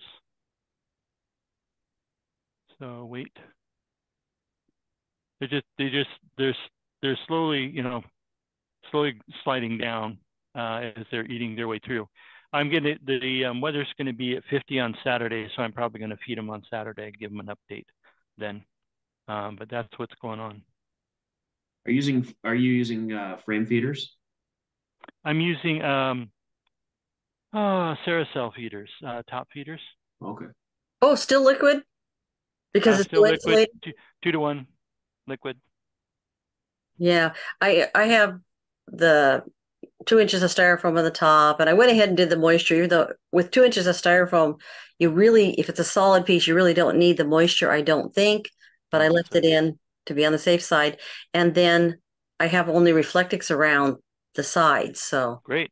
The liquid, they can't take that. It's not enough insulation. We've been in the 20s. We're back down to the 20s again at night for another set of days where I am. Yeah, and this is sitting right, Ceracell sitting right on top of all the bees, so it keeps them warmer. The feeder itself is kept warmer too. Yeah. So we'll see how it goes. Yeah, you have a lot more insulation, so that is interesting, because that is the better way, actually. We'll see. We'll see. Michael probably can sit and smile. It's like, well, all things are relative, right? We will see. I was wondering what the weight change has been so far on mine. If I can find what I did with it. It's dropping gradually, and I really want to know how much are they using related to the temperature. Actually, does anybody else, we're kind of getting off on crazy topics, kind of specialized topics. Anybody else has something they'd rather discuss? Because you can always break in. It's okay. Oh, hey, about those Lorby vaporizers. Yeah. I actually use the corded version, and I started with a crappy old Tecumseh generator that I lug around. And then I bought call it a solar generator. It's basically just a battery with an inverter on it. Yeah. And then that's pretty handy. It'll treat 12 hives easily without a recharge. A battery that's solar charged? Is that good? It's wow. Well, yes, you can use a solar panel to charge it, or you can plug it into a cigarette lighter, or you can plug it into the wall into 120 at your house, and you can charge it that way. And that's mostly how I've done it. Yeah. But instead of carrying around a whole generator, a gas powered generator, I just have a battery, basically a battery pack. Yeah, it's great. Yeah, I highly recommend. No issues. Not like Eli's been having. It's just me, Well, that's what you Pharma. get for buying The the cheapy knockoff knockoff. stuff. Yeah, I figured. Yeah. Here, Yeah. I'll save some money by spending $200 two times Yeah. 200 instead of just spending 400 once and Yeah. having a product that works. Plus, the batteries my husband uses don't work. It pulls so much current,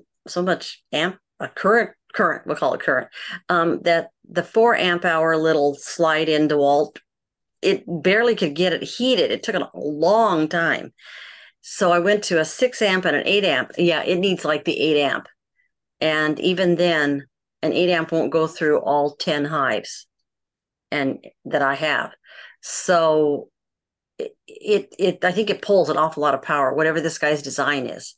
It sounds like it may not be that much power for the InstaVap. It doesn't take that long to heat. These take, even with an 8 amp hour battery, it's still, well, I don't know, because I don't know that it ever worked properly. This is the one the display went out. So maybe it was never working properly, but it was taking like 8 minutes to charge the first time. And wow, that's too much. Because I can do a wand. I can go do the wands through the 10 hives at about the same rate that I was doing with this battery. So if it isn't a lot better, I will have learned my lesson. And Nathan, do you have any problem with the nozzle clogging on the InstaVap? Both of them are narrow, and I have to put the water through. But when I read his instructions about how to clear it with water, the instructions had a lot of typos and errors in them. And so when I saw a half capful, I thought they meant a cupful. Then he explains in the instructions that it's a capful. And I couldn't figure out what a cap. I wouldn't call those caps particularly, but you put the right. Okay, so my head did not hear that. I said, oh, it's a typo, and thought it was a lot of water, but okay, we'll make sure it's clear. So it cools it down absolutely completely, which is really bad if you're trying to use any kind of battery. Yeah. But he really does mean a half capful, and he says in the BP200 instructions, you pour the water in and push the cap down and force it to steam out the nozzle. Yeah. That's why you need so little. Yeah. He didn't say that in the MK3. So mine, the clogging will happen sometimes when I do like say a 4-gram dose. It'll start to build up at the tip, but it doesn't ever sufficiently clog. And usually I can just knock it off on the edge of the hive or something like that. Thank you. You don't have to water clear. You don't have to steam clear it. I do, because just after running 10 hives, the contaminants in the oxalic acid is enough that it kind of gets a kind of an ashy layer. Yeah. And it kind of acts as an insulator, and it kind of slows down the clogs it up. Sublimation or the vaporization, whatever the term we're using. Sublimation is the correct term. A sublimation. Okay. So the sublimation, and it acts as an insulator. So I have a little wire brush and some water, and I'll clean the cup out. So the copper cup is a little more conductive, or there's no insulation, so it'll vaporize quicker. But it's only about I did 10, showed up to the yard and treated 10 hives in like 20 minutes. Wow. Yeah. And that's pulling everything out. You're rocking and rolling. Jacket on. Yeah. See, and I'm only getting a couple minutes done at best. So if it doesn't come back and is significantly better, I will warn everyone else not to buy this without understanding that it's going to take you just as long as the wand, except you can go in from the back. That is the one thing, is that because you could drill the hole in the back and do it in the bottom board so that you don't have to worry about which box you got. And I can put quite a bit of quantity in that, in those cups. There's a little art thing to, get it placed on there and then do this and make sure to hold it down so it doesn't explode back at you. Yeah. And flip it over before it starts spraying. But get it in the hive, otherwise you're bleaching the wood. Yeah, it's like the beekeeper dance or something. There's got to be a story there. And boy, make sure you got your respirator on, because that stuff will mess you up. It always leaks. If anybody's thinking about buying one of these, you are definitely going to get a full quality respirator, because you just do spill some. It gets on the caps especially, and I assume the Instavap's the same way. There's no way you're not inhaling this. No. And then you're hot and you're it's coming out of the hive. Yeah. I mean, even if rolling you out of the bottom. Yeah, even if you pack the, I use like that foam caulking rod, like the backing rod for filling voids when you're caulking. Works good for blocking my entrances, and it still comes out. Wood moves and things. Oh yeah. There's cracks all over the place. Eli, did you get all your hives done this week? I'm on the 3-day rotation because everything got so screwed up. Oh, Michael's still here. I can't tell how well these have been working. How well these vaporizers have been working. So now I go to the wand and I get thousands of mites falling instead of just 100. Like 150 to 100. That was alarmed, but I figured if I kept on it every 3 days, I'd be fine. No, this last time now, and it might not be the vaporizer, but I think it was. I think it just simply, I was getting gray ash and it wasn't totally vaporizing. I think it took too long for it to leak out. So I've had so many problems, but now I'm getting a massive drop. And I'm wondering if it's just the vaporizer or I've had these 20-degree days and I was going to go back and look on the calendar. When you get 420-something nights in a row, then you get a little bit of a warm-up spell. And then it just happened again. We're back in another one of these spells. I'm wondering if cat brood all emerged at once. So now all those mites are pouring out at once and I'm getting them. I hope it's not too late, but I'm wondering if that's it. It's not every hive, but it's certain hives. And I'm wondering if it's the cat brood emerging, all the mites are coming out and they can't hide anymore. So the timing may be part of why it's just gone up so high. I've never seen mites like this. I've never let them get this bad. I've always been a lot better about treating them. But I kept saying I'm going to get it done and then it wouldn't work. And then I thought, well, maybe I'm doing something wrong and ordering new batteries and everything else. But so by the time I realized I had to do oxalic acid because the temperature had fallen too low. And then I found out I couldn't really make either one of these work. I don't know. He seems like a nice enough guy, but the product is not working. Yeah, the bigger Although pipe, I think, other people have no problem. Ray Shepherd is using, I think I don't know which one she's using, but she has one of them. She has the Reaper, so she probably has the battery pack, and it's working for her. She has a half dozen hives, assuming she still has the same number she had back last time I was out at her apiary. So I don't know. Maybe it's just me. Yeah, that's it. Operator error. That's what they always say, right? I can believe it. You watch me fumble with tech, I didn't know there was a slider on Excel. All Excel files have a slider over to the side? Yeah, PowerPoint does, Word does. Yeah.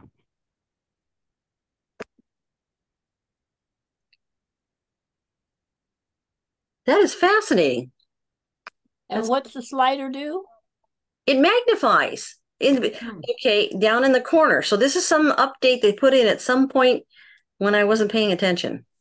Is it the I right think it was corner or in left? like 1990. In the bottom right, look down there, Microsoft. Yeah. That is really interesting. But they're cool. Then, if you know the little tips and tricks, that's handy. Yeah. I knew that was a PowerPoint, but I didn't. Yeah, they're trying to get, consistent across the office apps. The last class I had in Word, the instructor was saying, she said, I can't keep up with what they're doing. She said, daily there's changes. I'm like, wow.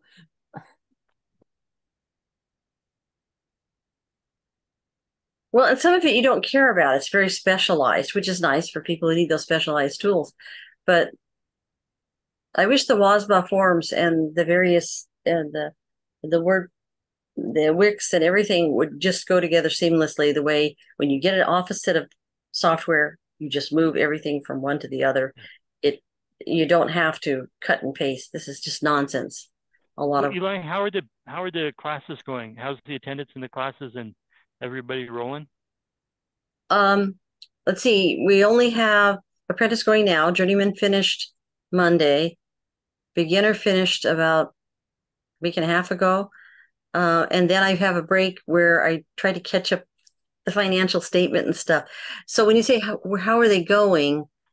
Well, I guess you completed a set, and you expect that some are going to be getting their hives and move forward, or? Oh, for the beginners. Yeah, the hardest part is going to be staying in touch with them. I'd really like them to get them to go to the hive mind like Jen is doing, and stay in touch. It's really hard to get people to ask questions, and they don't want to come back and bother you. They also don't know if you really know the answer. And I'm not very good at claiming I know the answer. I'm not going to pretend I'm the guru. So they go read something on the internet. They go try that first. It fails. Maybe they try something else. And then they finally come back and ask the question that you wish you'd been in contact. I wish I could teach beginner as a every 2 weeks course. And just, okay, I want you guys back here every 2 weeks so we can catch what they're doing before they make a total disaster of it. For example, the oxalic acid, I've decided no more. Are we pushing oxalic acid at beginners?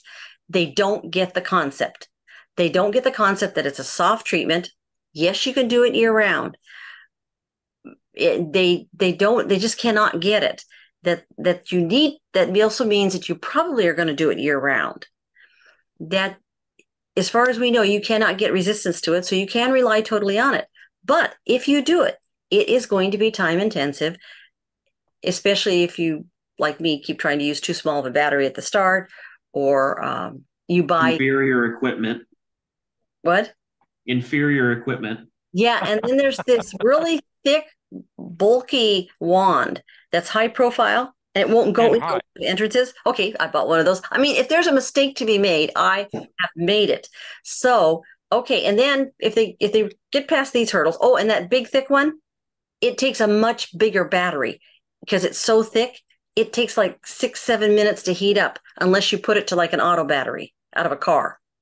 And you can light the bottom of your frames on fire with those too. I bet you could, especially if you're going to do it for 6 minutes. But if you get the battery, you get it in. Well, also, when you insert it, you're supposed to understand there's a flat side to the handle on a lot of them. You're supposed to insert it so far in that the flat side keeps it from flipping. Also, some of them come with a flange that you are supposed to be making sure it's firmly on, and that flange fits into the hive entrance and doesn't allow tipping. So the oxalic acid doesn't flip out, and it doesn't tip so that one corner of it comes up and hits your bottom frame. It depends a lot on That's a scary ordeal, having a fire in your beehive. You didn't. Yeah, I still have the frames in my operation. Oh no! There's charred on the bottom. What happened? Did you lose track of the time, or? No, the cord was so heavy that Right. And I was trying to place it in the center of the hive. Yeah. In the center of the frames. Have it farther back. It tipped up and pressed the hot cup up against the bottom of the frame and the wax. And then the bees start fanning. Very low burning temperature. Yeah, and then the bees start fanning, and it makes it even worse. So I'm trying to tip the box back to blow the flames out. Oh my gosh, it was. That would have been fun to have a video. That was pretty much the last time I used that one. I've never done that, but see, I was always using batteries that were 2 week. But if you forget to answer the phone and you're using the phone as a timer, that's where you can end up with a fire. And yes, that tipping problem. You don't put it in the center. You put it as far back as you can. And see, they don't tell you that. No, the instructions say place in the center of the hive. Hey, I didn't get instructions. When I started doing oxalic acid, the instructions were in Russian. It was the only available oxalic wand. I paid over $100 for it because that's so did I. Still have it. Don't use it. And the Russian, well, if it's the thin one, you can donate it because I'm getting to the point. I should. It's just sitting in my tote of right bee now, experiences. I'm doing 10 hives, and if I leave it in to cool off, I can. If I try to get it out right away, the bees are agitated, and I hate this going from the front of the hive. So if you've got an extra one, I'll just disconnect and move the battery down and do another one and do them alternating. Would speed things up. Yeah, I would have been far better off to have two wands and be doing them tandem going down than the nonsense that I've been doing. I've been doing everything wrong. The one question I have, Eli, is like with beginners, I think people have a hard time of like, okay, so what should I get? What equipment should I get? There's all these choices. And I think there's a little bit of a desire to, somebody kind of work with me on the kind of down the flow chart of questions of what's the right hive for me to, obviously go Langstroth. And then, there was no sign of it like most of the day. And then the next morning, the hive was charred and burnt to the ground. So the bees scanned it until they got it going. Yeah, That's what they would do it too. They would. All of my bottom boards are scorched. I'm using a wand, and I was using a deep cycle marine battery, and I can't carry it anymore. So I'm down to the one. It's in between a lawn battery and the marine battery. It's a D24, I think it's called. But yeah, it gets hot enough it scorches those boards. So because it's taken up to 6 minutes, 5.5, 6 minutes to do a hive. Well, in this colder weather, if you're at 50, 55 and the wand cools off too much between hives, when I'm doing nukes, I don't even unplug it. I just go from one nuke to the next and I have the crystals ready. And I set the wand on the edge of the opening, dump the crystals there and slide it right in and stuff my towel in there. And that way I'm not even cooling the wand down, and it'll vape off in 3.5 minutes at doing it. Yeah, it shouldn't take longer than 3.5 in the hive. It shouldn't be able to catch fire in 3.5 minutes. No. No, that you have to be neglecting it, failing to time it, tipping it, hitting the wax, especially tipping it up so it hits the wax. Are you accusing me of negligence? Operator error, as people keep telling me. Likely. Yeah. The top bar hive, I actually have to hold on to it because there's no room on the floor in there to actually slide it in, and they build the comb right down to the bottom. So in the warmer weather, I'll pull a couple of frames so that the wand has got some empty space there. But with it cooler out where I'm not opening the hive up, I have to hold on to the wand and make sure that bottom is down on the floor and doesn't tip up. I still have the screen I used to keep my screen bottom boards year round. So I don't know if it's going to char the screen. It hasn't in the past, but it's been a while since I've done the wands and done them repeatedly. So, but when the wand's resting on the wire, of course, there's a lot more, the heat can go up. But as long as the slide out board's in, I get very little leakage. And everything goes up, and I can't see how it would catch fire on a screen bottom board or scorch it. It won't. Yeah. Some people have tried putting the wand under the screen on top of the plastic slide out board. Now that is asking for trouble.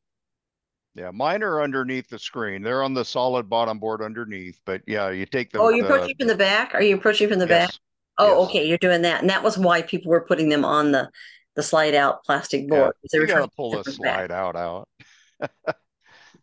Yeah, while the wand's going, then that gives you time to go scrape the board off and re-grease it and get it ready to go back in again.